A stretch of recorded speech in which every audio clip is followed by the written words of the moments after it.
कविता आप।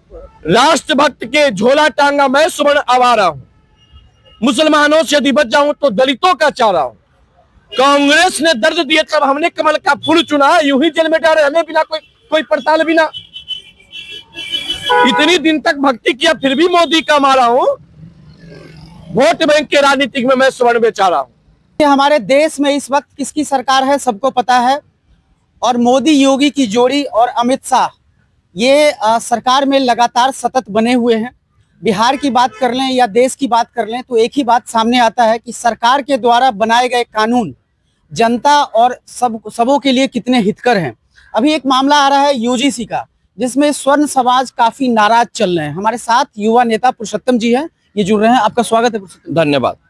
पुरुषोत्तम जी, नाराजगी कहाँ है? सरकारें जो है, लोग एक तरफ विपक्ष कहती है कि जो सरकार है वो दलित विरोधी है और जो धार्मिक एक खास वर्ग की विरोधी है, वहीं आप नाराज चल रहे हैं सरकार से। आप ही की सरकार है। देखिए, सरकार हमारी नहीं है, सरकार भारतीय जनता पार्टी का, सरकार किसी व्यक्ति विशेष का नहीं होता, सरकार सबका होता है। जो इस देश में रहने वाले जितने भी नागरिक हैं सबका सरकार है, और सरकार को सभी को समान व्यवहार से उनके उत्थान के लिए कार्य करना चाहिए। लेकिन जहां भी किसी व्यक्ति विशेष को उत्थान के लिए, किसी व्यक्ति विशेष को परेशान करने की सरकार काम करती है, तो उस सरकार का लोकतंत्र में ये मजबूत हिस्सा है विरोध करना, वो हम लोग करते हैं। यूनिवर्सिटी ग्रांट कमीशन, इसमें कहाँ विरोध आपको दिख रहा है? देखिए, विरोध का ये बात है कि अगर समानता के अधिकार के लिए कानून लाया जाता तो हमें कोई प्रॉब्लम नहीं था। लेकिन ये कानून, जैसे ST ST वर्ग का जो कानून आया था, SC ST कानून, उसके तहत जो आज फर्जी मुकदमे के थाने में लंबित है या कोर्ट में लंबित है, उसका जाकर के सर्वेक्षण का 90% वो फर्जी मुकदमा निकलता है। तो यूजीसी भी कानून जो है उसी प्रकार से हमारे समाज के टैलेंटेड युवाओं को जो पढ़ने लिखने में तेज होगा उसको साजिश के तहत इस कानून में फंसा दिया जाएगा और उसका भविष्य बर्बाद हो जाएगा, उसका वहीं पे सपना को तोड़ दिया जाएगा। तो फिर सरकार बोलेगी कि आप स्वर्ण समाज से आते हैं और हम लोग डिस्कशन कर रहे हैं, तो ये सरकार विरोधी आप किसी एजेंडे के आधार पे बात कर रहे हैं? बिल्कुल नहीं, हमारे समाज भी इस देश का नागरिक है, हमारे समाज के लोग भी इस सरकार को बनाने में तटस्थ और समर्पितता के भाव से इस सरकार को लाया है। इस सरकार को बचाने के लिए हम लोग सड़क से लेके बूथ स्तर तक जाकर के मेहनत किए हैं। अगर वो सरकार हमारे समाज को परेशान करने के लिए कानून लाएगा, वो सरकार हमारे समाज को प्रताड़ित करने के लिए कानून लाएगा, तो उस सरकार का हम विरोध किए थे, आगे भी करेंगे और आगे भी करते रहेंगे अगर इस प्रकार का कानून आएगा तो फिर सरकार ऐसे ही बोलेगी जैसे बीजेपी के बहुत नेता बोलते हैं कि मुझे माइनॉरिटी का वोट नहीं चाहिए, उसे आने वाले टाइम में ये बोल देगी तो सरकार। ये बोल दीजिए ना, ये बोल दीजिए, ये आप भी बोल दीजिए खुल के। जैसे इस देश के अंदर लोग नारा देते हैं कुछ लोग कि सवर्ण भारत छोड़ो, ब्राह्मण भारत छोड़ो, भूमिहार भारत छोड़ो, राजपूत भारत छोड़ो, उसके लिए जो कोई कानून आपका काम नहीं करता है, मनुस्मृति को बार बार चलाया जाता है, उस पर आपका कोई कानून काम नहीं करता है। हमारे आराध्य श्री भगवान परशुराम के ऊपर न जाने कितनी टीका टिप्पणी किया जाता है, उस पर कोई कानून लागू नहीं होता है। तो आप भी बोलिए कि स्वर्ण भारत छोड़ो। हमें क्या इस स्वर्ण को इस देश में रहना गुनाह है क्या? इस देश में स्वर्ण घर में पैदा होना गुनाह है क्या?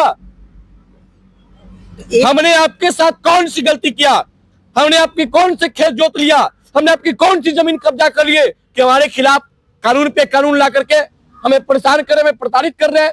एक पुराना वीडियो का हवाला देते हैं। एक सुभाष चंद्र जी का GTV पे शो हो रहा था, आपको पता होगा सुभाष चंद्र जी? जी बिल्कुल। सुभाष चंद्र जी के शो हो रहा था, उसमें एक फॉरवर्ड क्लास की एक लड़की जो थी, फॉरवर्ड वर्ग से आने वाली एक लड़की पूछती है कि हमारे बाप दादा ने जो किया मुझे नहीं पता, हम बहुत बाद के काल में पैदा लिए, अभी हमारे साथ इस तरीके से भेदभाव क्यों होता है? तो वो बोलते हैं कि जो किया गया उसका भरपाई तो आप ही से किया जाएगा। क्या किया गया?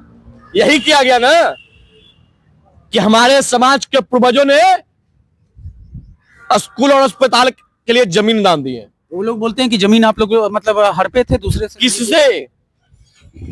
किससे? राजनारायण जी कौन थे? बिहार के महान दानवीर बाबू लंगर सिंह कौन थे?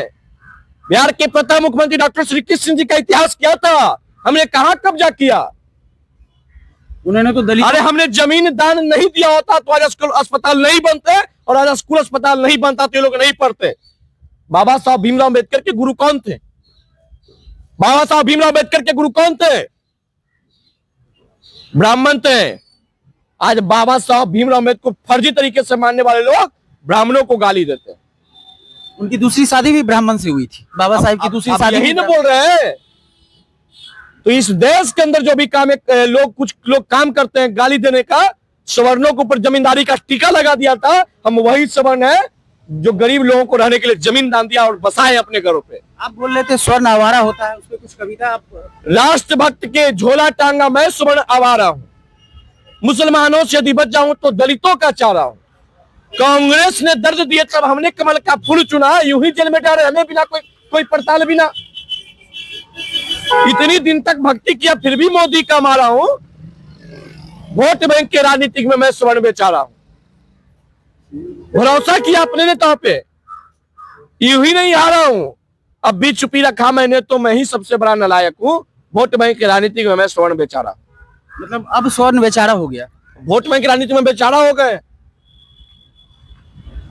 वोट भी देते हैं और प्रताड़ना भी झेलते हैं। ये तो सीधा सीधा बात आप सरकारों पे आरोप ये लगा रहे हैं कि एक तरफ सरकार समानता की बात करती है, दूसरी तरफ इस तरह के कानून ला के समाज को तोड़ने का काम कर। निश्चित तौर पे जहां आपकी नारा था बटोगे तो कटोगे, उस नारा भी चरितार्थ नहीं है।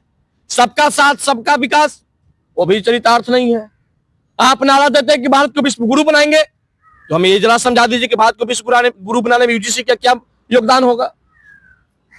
वो तो कहेंगे कि सब समान होगा, अधिकार मिलेगा, दबे। अरे भाई कहने से नहीं ना हो जाता, क्या तो देंगे कि अभी अब यहाँ पे खड़े हैं इसमें पूरा टाइल्स मार्बल लग जाएगा, तो कहने से नहीं होता है। क्यों कर रही है सरकार ऐसा? आपके मन में क्या चल रहा है सरकार? क्यों कर रही तो सरकार जानेंगे, लेकिन आपके मन में कुछ तो चल रहा है। में तो हमने कह दिया कि वोट बैंक के राजनीति में मैं स्वर्ण बेचारा हूं, वोट बैंक के लिए किया जा रहा है बस। और क्या, वोट के लिए ही किया जाता है, तो और क्या किया जाता है?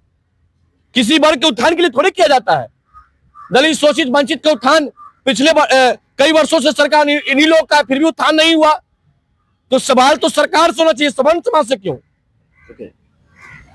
सुन रहे थे पुरुषोत्तम जी को, और बड़ी मुखरता से अपनी बातों को कहते हैं, लेकिन सबसे बड़ा बात यह है कि सरकारें जितने भी कानून बनाए, चाहे वो पॉक्सो एक्ट हो, इसके बाद SC/ST एक्ट हो, और सारे चीज बनाने के बाद सरकार इस पे सरसरी निगाह नहीं डालती, कोई आयोग का गठन नहीं करती है जो इन कानूनों को सही तरीके से पब्लिक के बीच में ला सके। बहुत सारे ऐसे केस आप देखे होंगे जिसमें SC/ST एक्ट हो, जिसमें पॉक्सो का मामला हो, जिसमें नाबालिग, सो कॉल्ड नाबालिग लड़की बहुत लोगों को जेल में फंसा चुकी है, और बहुत सारे दलित भाई जो हैं वो फर्जी मुकदमा कर देते हैं और इसका भुगतान करना पड़ता है। आपने सारी बातों को सुना, तथ्य में आपको कितना लगता है कि सही चीज है, क्या गलत चीज है, सारी चीज आप कमेंट बॉक्स में जाके कमेंट कर सकते हैं। बने रहे हमारे साथ।